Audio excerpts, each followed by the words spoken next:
With health updates and more, this is Pro Wrestling Central. My name is John, and you're watching the Wrestling Report.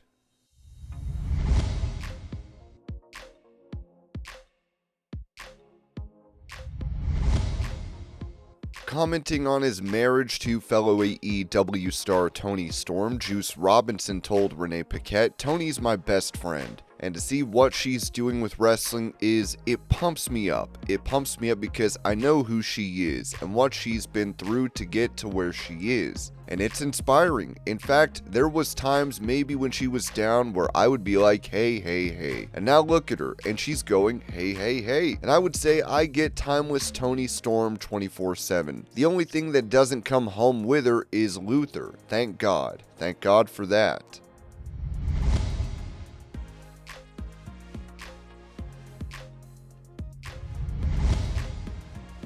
Mentioning his final match in All Elite Wrestling, Bryan Danielson noted during an interview with Sun Sport News, "That was a match that I really enjoyed. I think the last match that I had, which was in AEW against Jon Moxley in Tacoma, Washington, was incredibly special because that's the building where I saw my first ever wrestling match. The main event that night was The Ultimate Warrior versus Rick Rude. I was ready to be done. At that point, my neck had been really bad for 6+ months, causing me tremendous pain. I wasn't sure I could do what I was being asked to do in the match. My mom was in the front row. We knew it was going to be my last match. And as I'm getting choked unconscious, I see my mom in the front row and just mouth to her, 'I love you.' This whole career that I've had, it wouldn't have been possible without the support of my family. And the fact that my mom got to be there for that moment is really, really cool. It wasn't just my mom. My high school friends were there too. It was just a really special thing. The emotion of knowing, okay, this is the end of this chapter of my life, and not feeling sad about it, but happy that I got to experience all of it, and honestly, almost relieved that it was over, because I was in so much pain."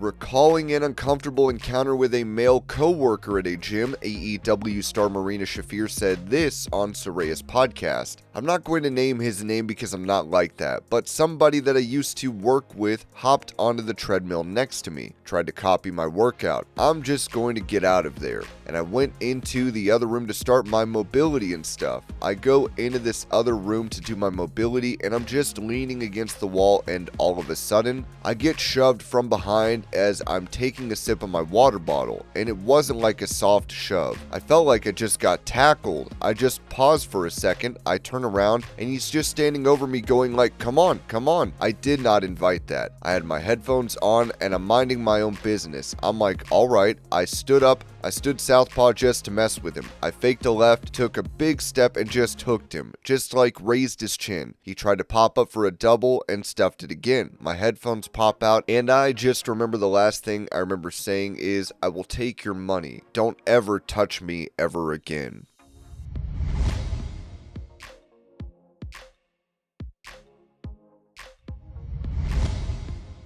Going over the original plans for a match between Charlotte Flair and Alexa Bliss at SummerSlam, Dave Meltzer noted on Wrestling Observer Radio, so that match originally was going to be Charlotte and Alexa Bliss against each other. So the idea was that they figured the team was doing well, so why rush it? It was kind of like a Randy Orton, Matt Riddle thing, which, remember, that was supposed to be a 3-week thing, and ended up lasting like a year or whatever. So I don't know if this is going to be for a year, but the original idea for SummerSlam, the original idea for the team, was that they were going to split up right away and feud, but that has apparently been delayed.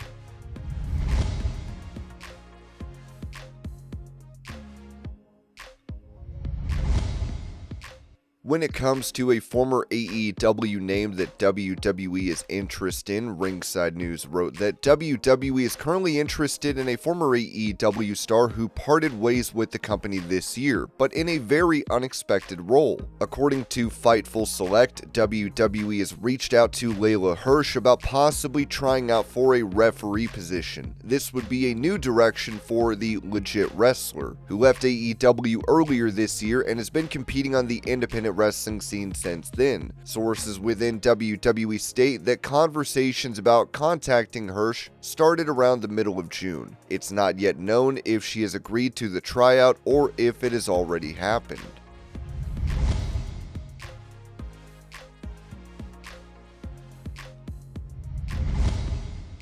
Speaking to those that feel upset with TNA titles being held by WWE NXT stars, TNA President Carlos Silva noted on the Battleground podcast, "Look, how do you respond? You respond by saying, I understand and I get it. If you saw the look on my face, look, I mean, that's all part of wrestling. I think there were some great payoffs at Slammiversary, like with Leon, who we talked about, and there's going to be more great payoffs as we build toward Bound for Glory. These are the paths that happen when you build these kinds of matchups. So to the fans, I'd say this. I'm glad they're talking about it. That means we matter. It means they care, and we are going to keep growing it together."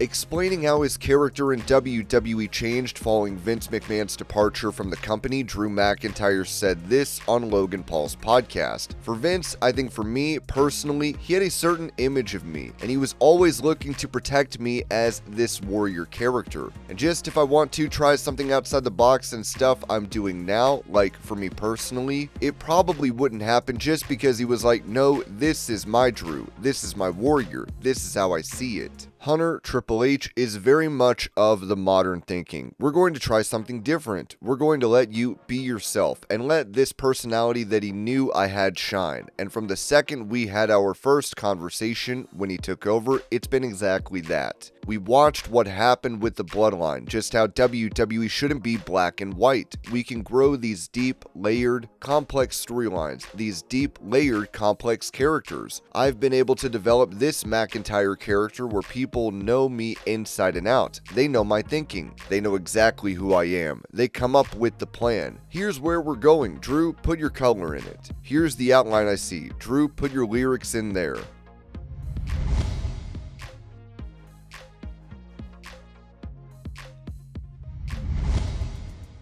Despite rumors of health issues for Hulk Hogan, Jimmy Hart gave an update on Hogan, writing on Facebook, "Hulk is doing great, doing phenomenal. Last night at karaoke with Nick was absolutely fantastic, baby. This is great news as there has been a lot of false reporting on Hulk's health. Jimmy has been his closest friend for many years, and this is news that I'm glad to share with everyone."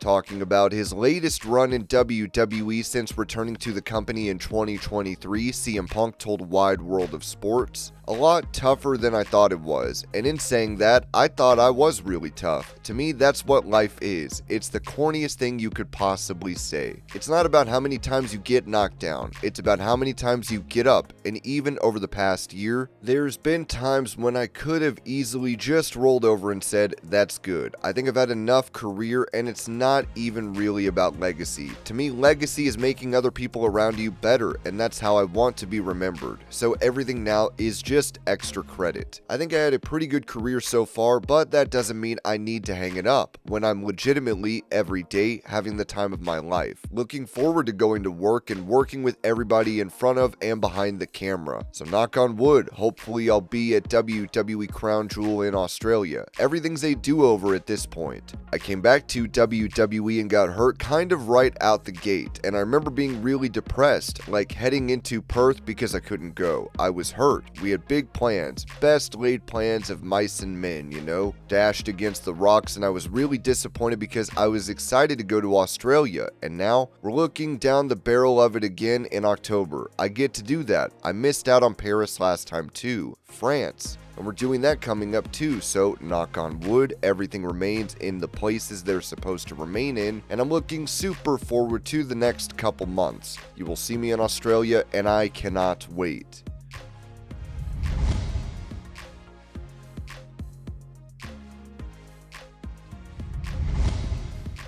Providing a health update after battling melanoma, Ric Flair posted this photo and message to X. "Thank you, Academic Alliance in Dermatology. I'm now cancer-free."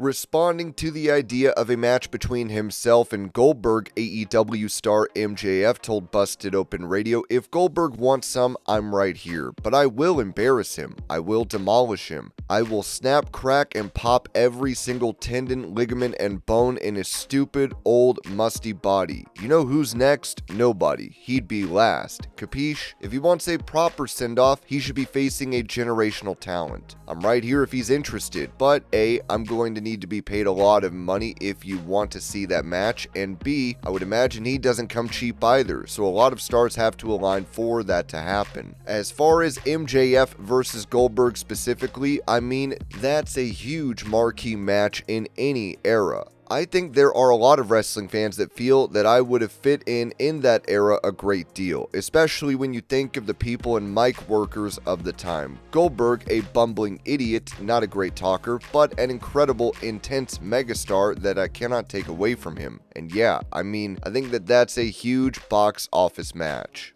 And this was your pro wrestling news update. I hope you're all having a great day. Thank you so much for watching, and I will see y'all later.